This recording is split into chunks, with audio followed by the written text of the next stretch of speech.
so I've taken over the podcast today. Oh my God, what are you going to ask me? Well, it's a little bit of an impromptu recording, but you're in the process of moving home. Oh my God, yes, right.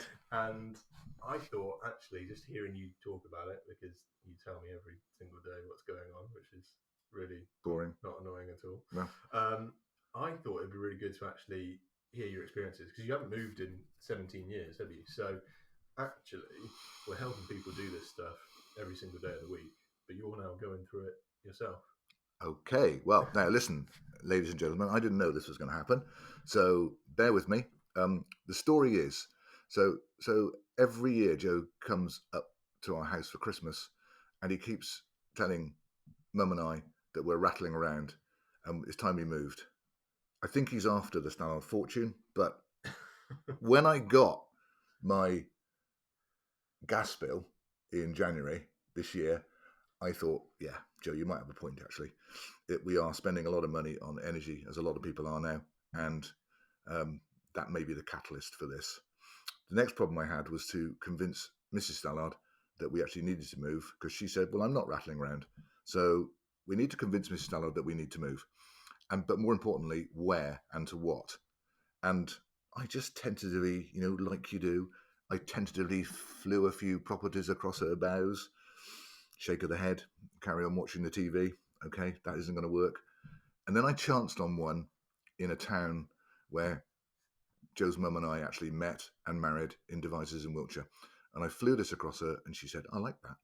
So we have to persuade the agent down in Devizes to let us look at it, because the poor gentleman selling the property had been let down a couple of times, and he didn't want tyre kickers like the Stallards coming down, spending an hour of his time to say whether they liked it or not. Because your house wasn't even on the market at this point, was it? Our house wasn't on the market. So in this fun podcast, there are lots of little life lessons, hopefully, that you'll pick up from me.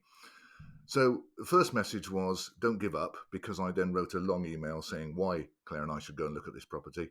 And I was very persuasive. And what was in that email? What did you say? Well, I basically said, look, we're not going to waste your time. If we like your property, we will go back and we will put our property straight on the market. Everybody says this, but we do own a very sellable property in a very sellable area in the Cotswolds. So I was just persuasive and said, look, we're not going to waste your time. We're not going to mess you about. We'll come in, we'll go out, we'll take our shoes off, we'll wander about, we'll listen to what you, because the vendor wanted to show us around, we'll listen to what you've got to say.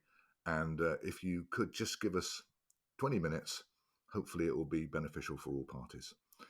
Well, it certainly was. We went down to Devizes, we looked at the property. I could tell, because, if you're married for a long time, you know stuff. And I could tell that Claire liked the property very much. So we went back to the agent in town and told the agent that we'd like to not put an offer in, because we weren't in a position to do that, but we'd certainly be interested, and we'd certainly put our property on the market very shortly.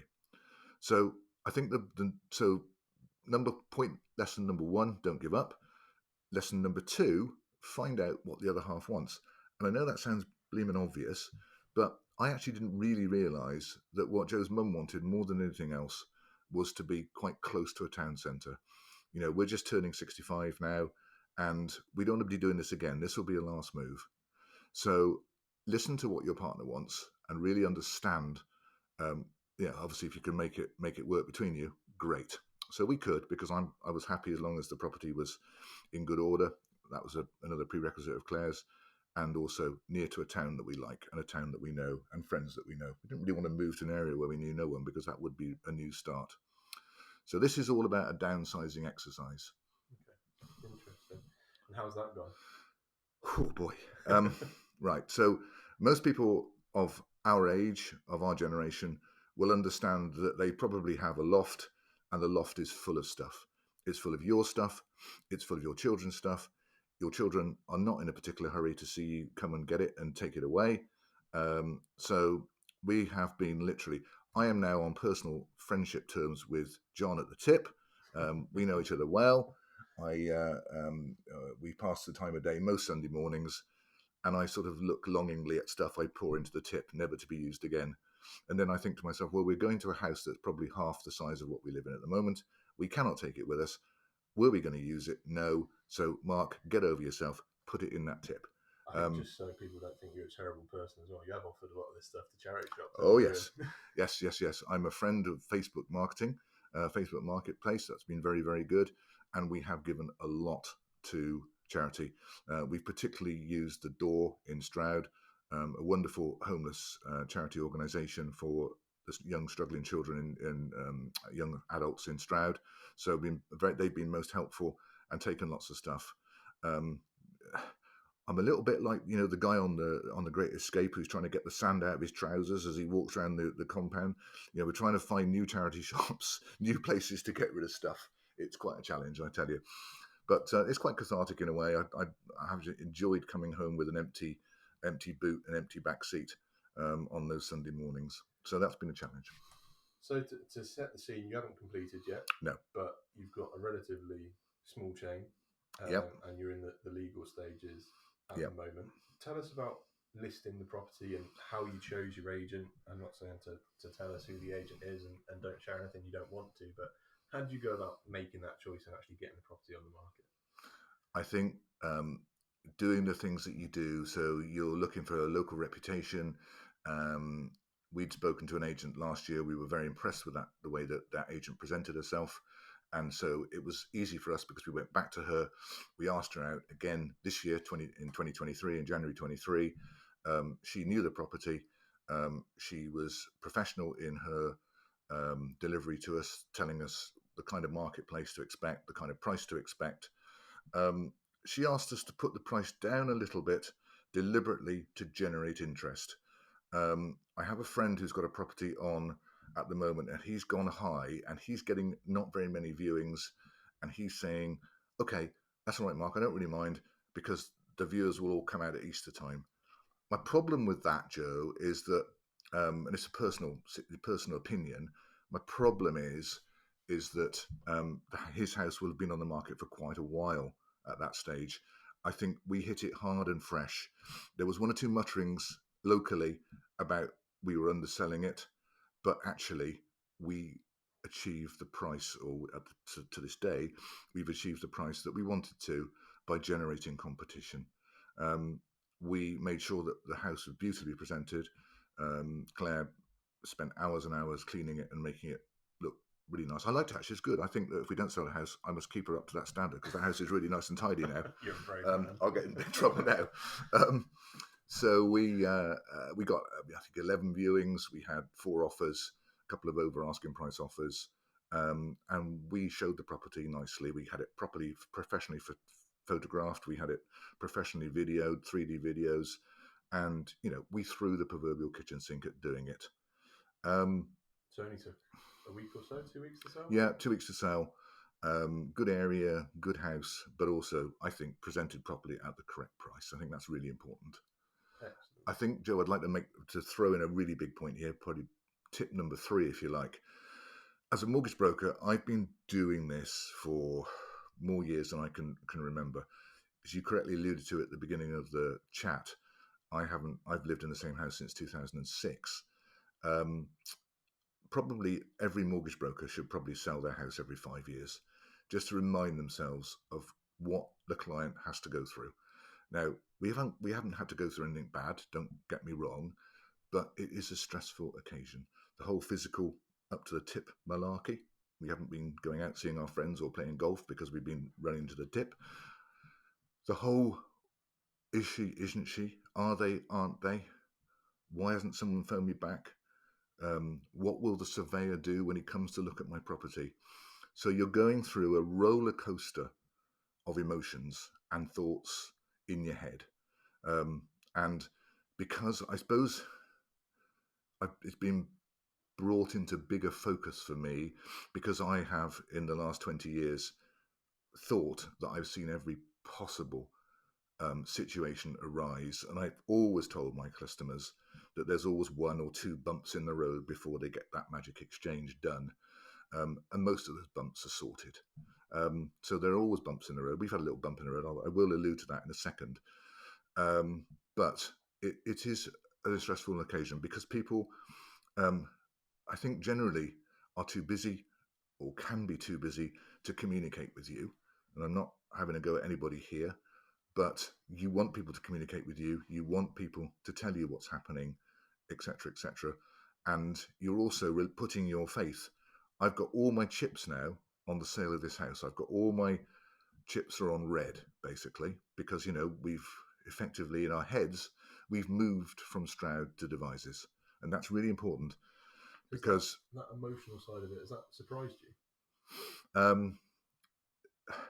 Probably not, because I'm probably more of a worrier than my wife is, to be fair, than your mum is, Joe, to be fair, because she just takes the whatever will be route.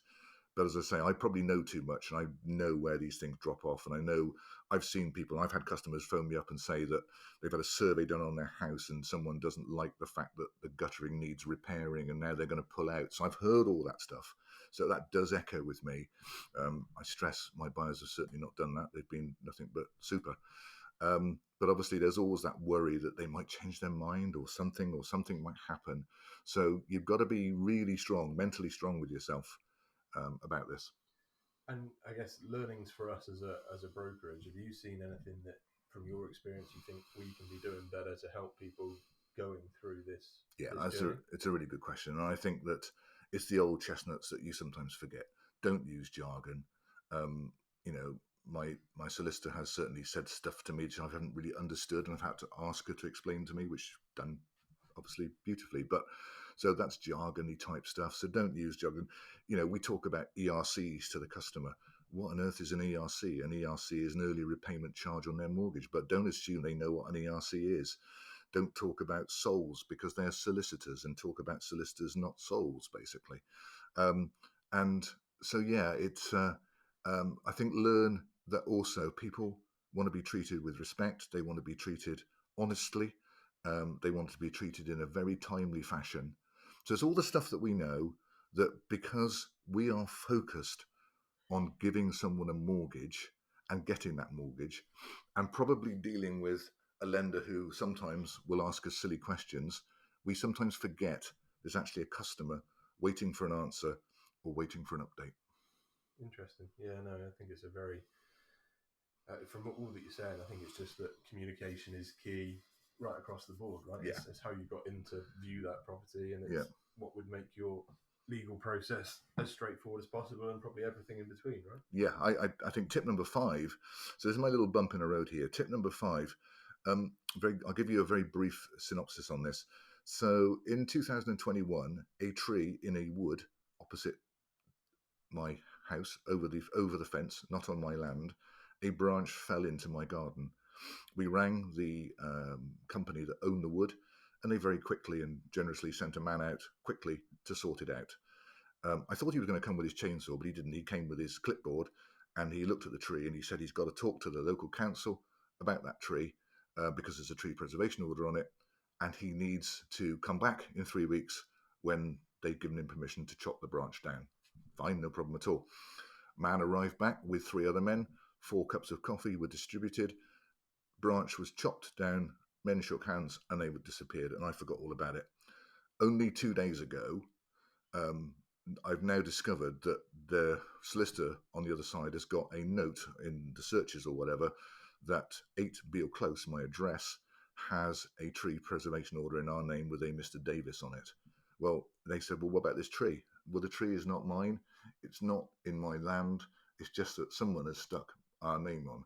That now needs to be sorted and got rid of and satisfied. It's that kind of stuff that you can't prepare for.